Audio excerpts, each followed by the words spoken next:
what a wonderful time it was right there in the presence of the Lord, courtesy of Apostle Nick Musembi. It was the culmination of day 4 of indeed what is the International Interdenominational Faith Summit. That is what is going on right here at the Blessed Hope Center. That is Redeemed Gospel Church, Buruburu. Sorry about that.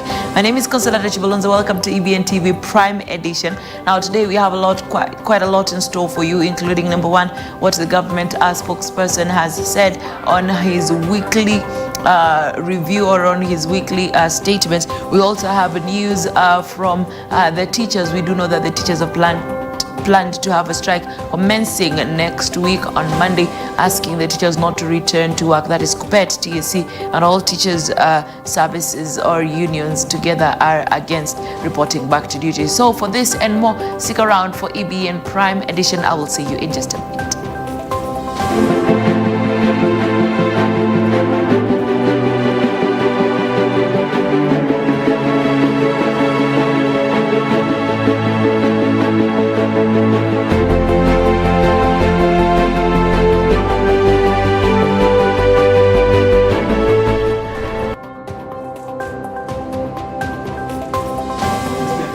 Now, the government spokesperson Isaac Mora on Thursday defended President William Ruto's recent trend of relaunching some of the stalled projects across the country. Mora, while addressing journalists in Nairobi, termed Ruto's openness to relaunch some of the projects previously started by his predecessor as a noble act of accountability. According to Mora, President Ruto has been moving across the country relaunching stalled projects to ensure they are completed in line with the government's overall development blueprint. I wish to report that the President issued a directive on this requirement and it is already being implemented. Some 39,360 civil servants are expected to retire from this service in the next 5 years based on the June 2024 payroll. The government has been able to digitalize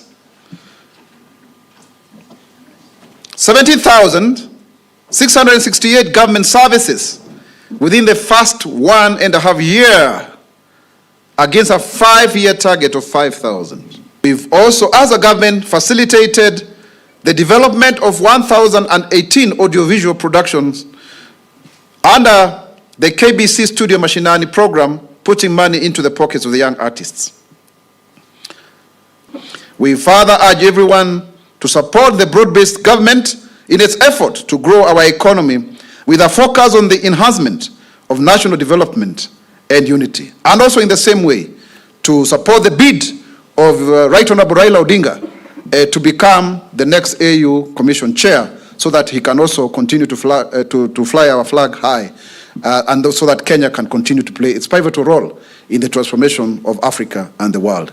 Kenya itasimama, Kenya itainuka, Kenya itanawiri kwa umoja na uzalendo.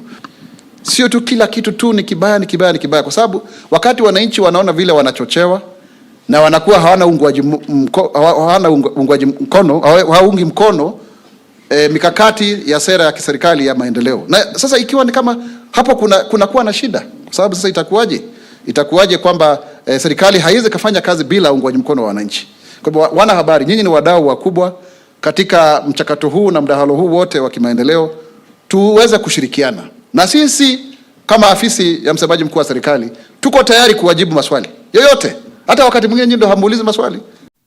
The residents of Kericho, led by the female representative, having protested, demanded justice following the brutal defilement of a 2-year-old girl.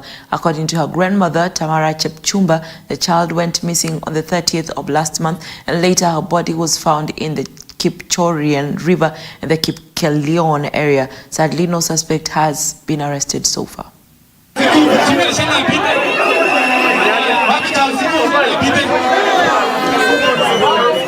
The thing is, serikali tu inisaidie, Mr. Kindiki anisaidie. At that age, Tamara hakuwa amekula fare ya mtu hata. As a mother, I feel that pain. Kama serikali inawashinda, si tuambie tu tuachie Mungu na tujue venye tutafanya. Let us not beg for you to assist us, and that we have, you are the one to help us, and it's a must. Case moja ya Baby Tamara mwenye alipakwa akatupwa kwa mto 2 years, na siku ya leo tumeanzia huko Jepkolon, tumekuja hapa, lakini hata hivyo tumekuja kwa amani. Tuambie wananchi, all of us have responsibility kujua ya kwamba watu wetu wakae vizuri. Mtoto alitafutwa na waliandika statement najua for 1 week. So mtoto alipotea on Tuesday, next week Monday akapatikana mtoni about 10 kilometers from kwao kwa kina 30 kilometers. Vile mtoto alipatikana mtoni, hakukuwa na nguo ya chini, lakini alikuwa tu na nguo ya juu. Hiyo mtoto akafanywa postmortem. Mtoto alinyongwa, tulikuwa hapo Londiani mochwari. Mtoto alinyongwa, alirepiwa, aliharibiwa kabisa.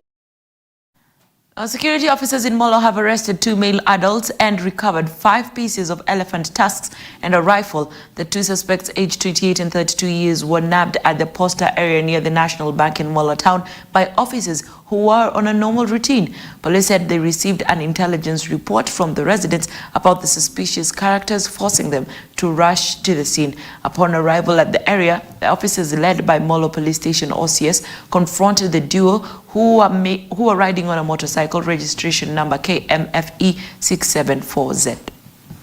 Tukaweka watu yetu wakachunguza na wakaongea na hao wakinegotiate, na in the course wakati walifika Molo hapa town tukawafuata, na kufika area ya Posta wananchi wakatuambia wameona watu suspicious wako na bag 2. Na hii watu walikuwa na pikipiki nambari KMFE 674Z Haojin. Na hao wenye walikuwa kwa pikipiki, wanaume 2 walikuwa na bag nyeusi. So officers yetu wakauliza hawa, baada ya kuojia hawa kidogo, mmoja yao akajaribu kufungua bag. Hizo bags mnaweza ona iko hapa mbele. Na in the course officers wakadiscover ya kwamba walikuwa wamebeba pembe ya ndovu 5. Hii iko mbele yangu hapa. Hizi mnaona ni 5, weighing about 10 kilograms. Na bag nyingine ilikuwa imebeba bunduki, hii mnaona hapa. Hii bunduki ni aina ya kipekee ya polisi, na namba yake ni KEKPB 431030, na ilikuwa na 30 rounds. Tumeangalia, tumeona hiyo KP inamaanisha ni ya polisi, na iko na risasi, tumeona hapa risasi 30. Na kutokea hapo hii watu tukawashika, na because hawakutueleza mzuri wanatoka wapi, tukauliza hawa majina yao, lakini hawakuwa wameidentify wanatoka wapi. The court has released 5 police officers under investigation related to the escape of murder suspect Collins Juma and 12 other foreign nationals from Gigiri custody on a bail of 200,000 Kenyan shillings each. Magistrate Martha Nanzushi rejected the police request to detain the officers for 14 days, stating there was no substantial reasons to keep them in cells. She ordered the 5 to report to the Directorate of Criminal Investigations twice a week as investigations continue. The officers were on duty on Tuesday night when the 13 suspects, including the main suspect in the murder of women, Collins Juma, escaped. The DCI stated that they need time to investigate the suspects' mobile phones and analyze CCTV footages. Zachary Nyabuto and Gerard Motuku.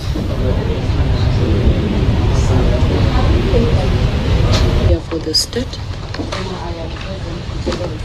18 days pending investigation for the grounds on the face of the affidavit.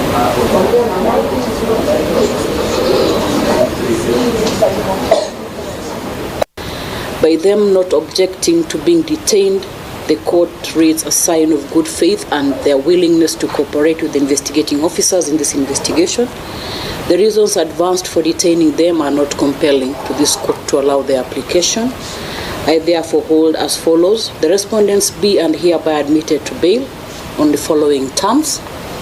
Each respondent shall execute a personal bond of 200,000 shillings each, with one surety.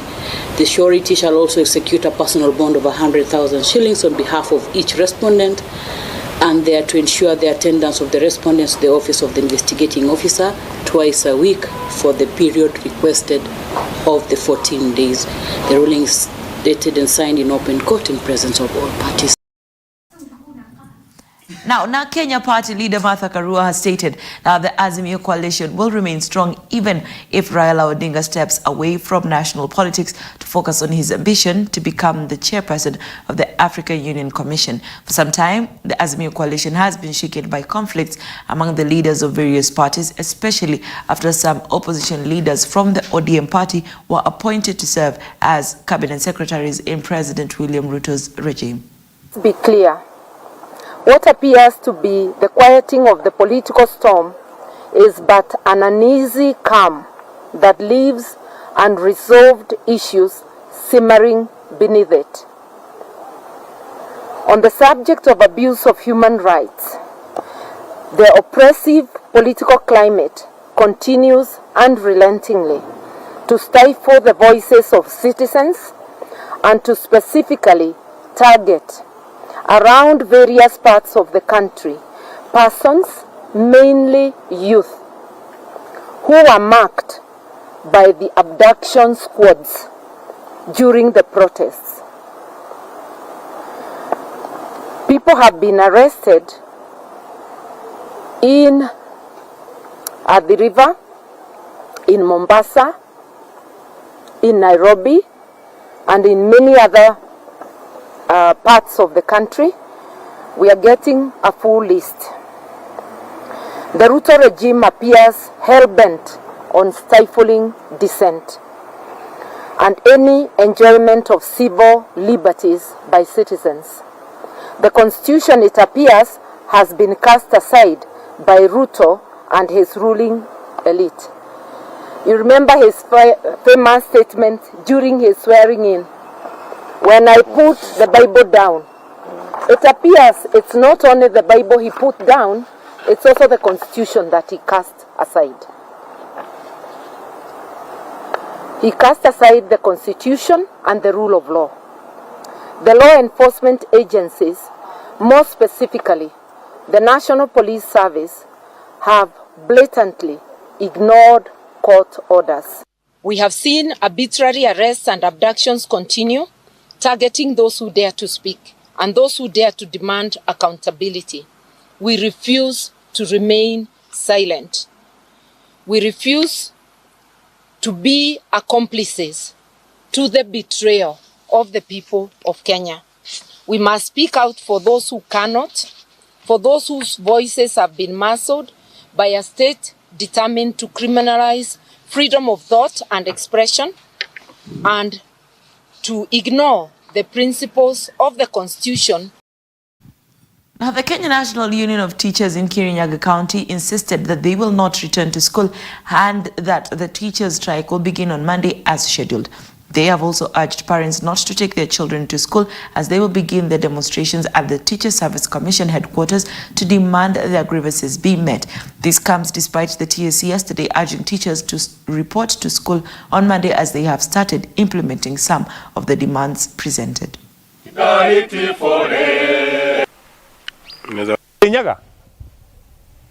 We shall start our marching procession to visit our TSC offices, not to greet her, but to present our grievances. On Monday from Jivaji Garden, Kerogoya, together with the Kupet, tunafanya kazi pamoja. We have what we call unity of purpose, because we are fighting and not actually fighting. We are calling upon the government, the one government that serves both of us, that you are not doing the right thing. On Monday, there is no reporting back to school. Our teachers should stay at home, and our parents should keep their children at home, since there will not be any reporting back to school. We are all together, and we have said, no pay, no labor. No labor. No pay, no labor. Now, in Nakuru and Nyeri counties, the Kenya Union of Post-Primary Education Teachers, COPET, has stood firm in their intention to join the strike starting next week. According to their leaders, only one of their demands has been met, and they urge parents not to send their children to school. They also added that teachers in schools are going through tough times, and therefore, starting next year, parents should expect an increase in fee if the government does not respond. Expected that the government and the TSC was to respect the second and the last phase of the CBA 2021-2025. These members of the Fourth Estate did not happen in July 2024. So we are here today, having given the government 2 months to say that teachers of Nakuru County and this country, as it had been announced by the Secretary General to the National Governing Council last week on Thursday, that we are not going back to school on 26th of August 2024, that is on Monday. Yes. So our clarion call as Nakuru is that no CBA, no school. No CBA, no school. Tungependa tu kusema ya kwamba mwalimu yoyote wa Nakuru ama Kenya, usitembe kwa style ambayo inajaribu kuonyesha ni kama unapanga ama una nia ya kukaribia shule. Hata usivae nguo rasmi. On Monday kila mtu tracksuit, jeans ama t-shirt. Tuko na kazi ya kupambana na hii serikali ya Kenya Kwanza. Kwa hivyo tukikupata shuleni tutatembea na wewe mpaka tukurudishe kwako. I want to call upon all the teachers of Kenya, of Nakuru County, to come out in large numbers. Yes. That is on 26th, Monday. There is no school, yes. Because our demands have not yet been met. Students, teachers are suffering, especially in boarding schools, because accessing medical care for these students have become too much. We have the issue of capitation. These people reduced capitation from 22,000 to 17,000. So, parents from next year, if the trend continues, they will be told to add school fees. The schools will add school fees definitely to cover the deficit. And therefore, hapa tutawaomba wazazi watuunge mkono kwa sababu mzigo utarudi kwao. Ni nini hiki ambacho tunaambiwa tukajadiliane? Hayo mambo wanaweza keti kivyao watupatie, na wakitupatia yote ambayo tumeitisha, sisi hatuna haja ya kwenda mgomo. Sisi tutasitisha mgomo.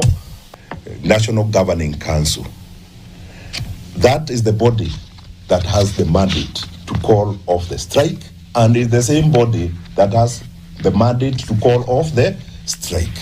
Na kwa hivyo sisi tunawauga viongozi wetu wa kitaifa mkono.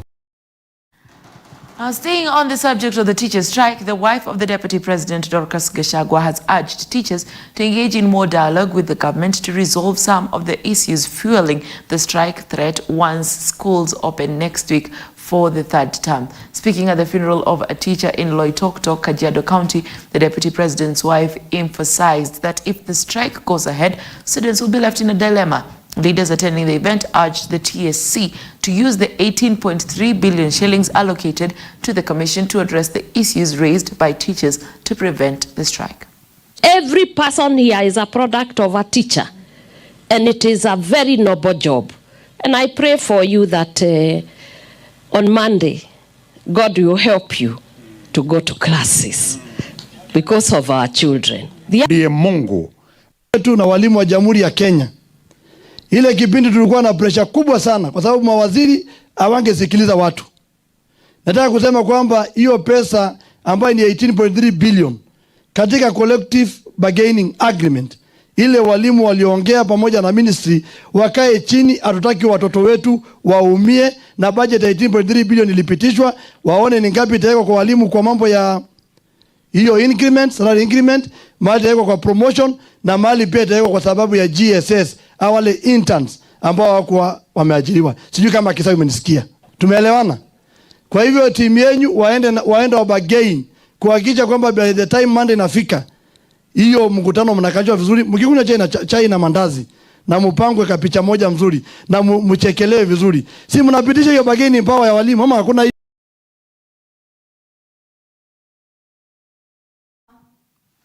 Chief Justice Martha Koome has expressed her displeasure with the new higher education funding system, which has recently caused confusion.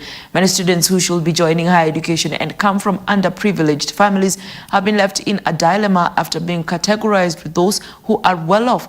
Koome added that the system favors students from affluent families, suggesting that education should be free by including the allocation of bursaries provided by ward representatives, MPs, women reps and governors who receive funds to sponsor students in their areas through NGCDF allocations. I stopped watching news because of these very depressing items that keep flashing to our faces to remind us how unequal and how unjust we are in our society. That the child who has qualified to go to the university can be there crying, saying, look, I've been put in band 5. Is it band 5? When I ought to be in band 1, and therefore I cannot afford to go to the university. And when you follow, you find the person, the child of a well-to-do family has been put in band 1. When you follow, you also find that there is bursary fund given from the taxpayers' money, given to the governor, given to the women rep, given to the MP through CDF, given to the MCA. I hope none of them is here because they are going to lynch me. Now, all those bursaries, how are they disbursed? Why wouldn't you put them in education and make education free for all? Away from education, the county government of Embu has clarified the situation surrounding 7.9 million Kenyan shillings worth of expired drugs found at Embu Level 5 Hospital. These pharmaceuticals, dating back to as early as 2012, had already expired by the time the current administration took office in 2022. The county's health department has initiated the legal process for disposing of these expired drugs, with the process expected to conclude within 6 months. The government attributed the accumulation of expired drugs partly to the reduced demand during the COVID-19 pandemic, which led to decreased usage across medical facilities. The mentioned expired pharmaceuticals or drugs going back to the 2017 up to 2022, and therefore it is true that there are those and drugs that expired, but I want to state clearly that those drugs expired way before Our Excellency took over the leadership of this great county. Most of the drugs that the Auditor General mentioned all are drugs that related to the period 2022 backward, some go back as far as 2012. Therefore, we can say that during the reign of Our Excellency the Governor, we do not have drugs that we have procured that have expired. But however, in terms of complying with the law, in terms of disposal, in September last year, we did start the process of disposing those expired drugs, and I want to confirm that that process is ongoing and hopefully could be completed in the next 6 months. You are aware that during COVID, the operations at all the facilities was quite low, and then when COVID hit, it also meant that we also had commodities in our stores, and therefore the sheer decline in the operations in the facilities also meant that there was low usage of the drugs that we had in store, and that also contributed to expiration of the drugs that we have in store.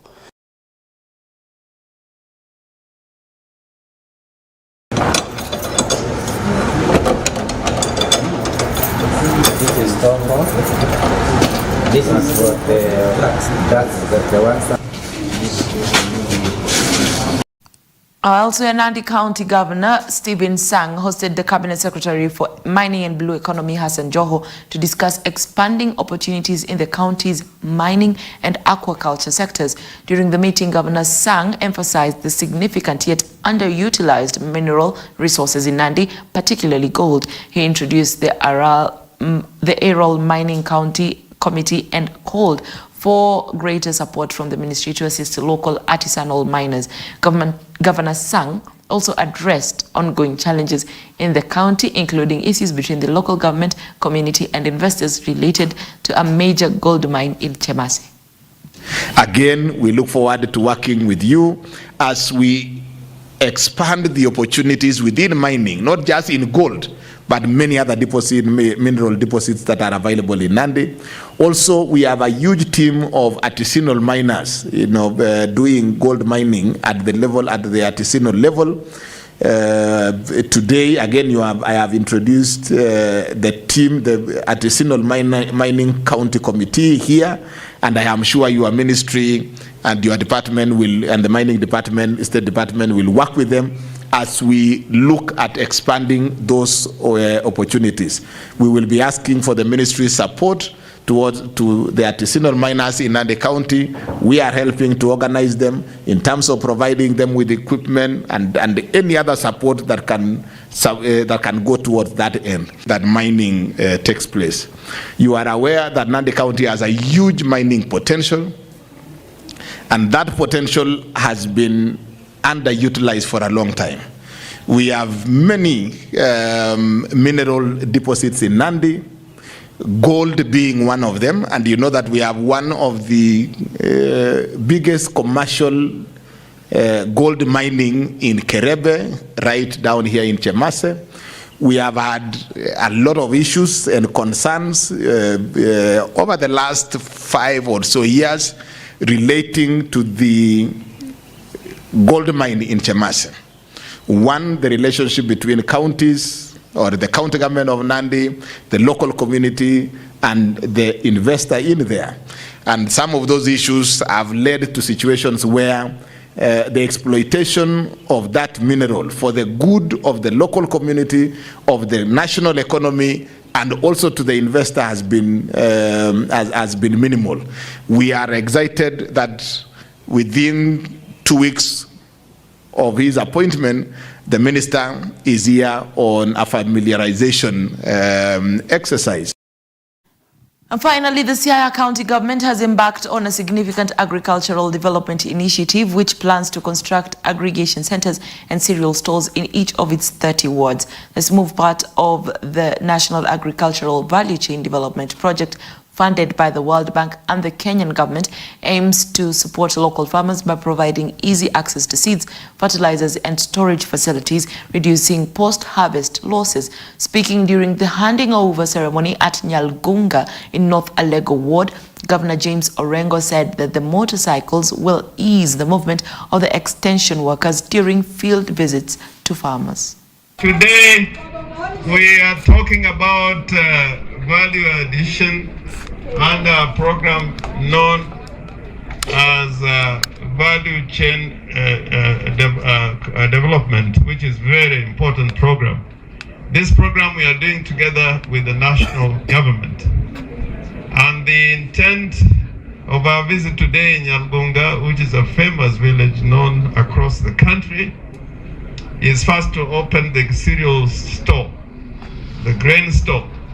We want the farmers in North Alego now not to travel long distances in search of fertilizers, seeds, or even lacking a place to store their grain and other harvests.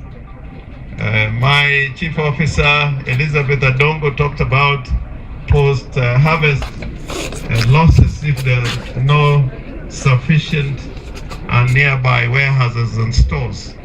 So this grain store is going to play a very important part in addressing the needs of farmers to access seeds, to access fertilizers, and to have a warehouse where they can store their harvests.